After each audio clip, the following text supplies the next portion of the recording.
बलूचिस्तान में एक और टारगेट किलिंग की खबर आ रही है। जमीयत उलेमा इस्लाम के नेता मुफ्ती अब्दुल नूरजई की हत्या कर दी गई है। क्वेटा एयरपोर्ट पर ताबड़तोड़ गोलियां बरसाई गई हैं। अज्ञात हमलावरों ने मुफ्ती पर की गोलीबारी, ये जानकारी सामने आ रही है और ये सब कुछ हुआ है क्वेटा एयरपोर्ट पर।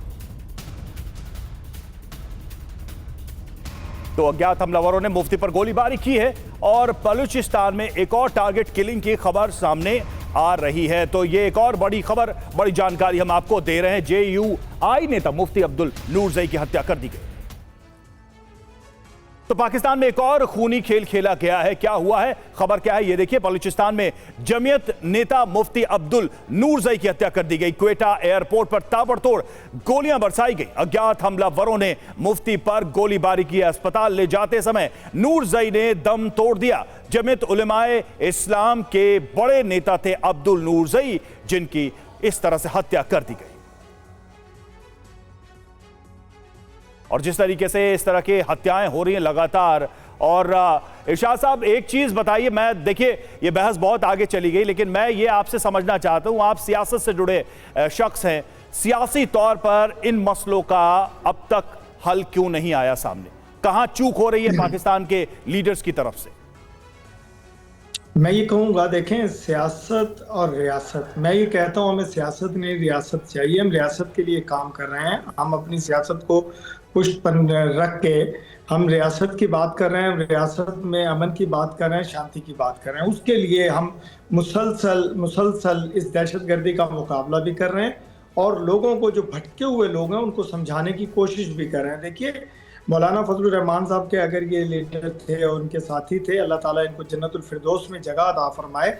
ये भी मुल्क के लिए काम कर रहे थे। जमीयत उलमा इस्लाम भी जमीयत पाकिस्तान के लिए काम कर रही है, पाकिस्तान के इदारों के लिए काम कर रही है। हम अमन के लिए काम कर रहे हैं। देखें, हम बैठेंगे इंशाल्लाह, हम बैठ रहे हैं, मुसलसल हमारी मीटिंग्स हो रही हैं, सिटिंग्स हो रही हैं। उसके लिए किसके लिए हो रही हैं? अमन के लिए। किसके लिए हो रही है? दहशतगर्दी को ख़त्म करने के लिए।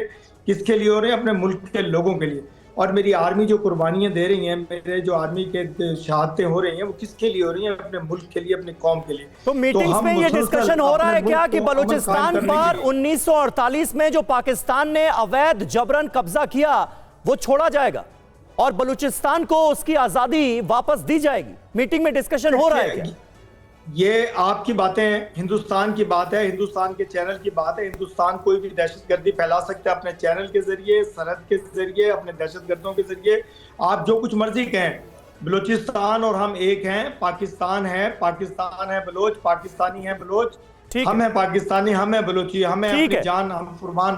ठीक है इरशाद साहब, मुझे जवाब मिल गया। यानी ये डिस्कशन का पार्ट नहीं है। सुमित चौधरी, जरा बताइए, फिर 77 साल से बलोच आखिर कौन सी आजादी मांग रहे हैं? क्या हुआ है वहां पर जिसका बदला लिया जा रहा है पाकिस्तान की सेना से?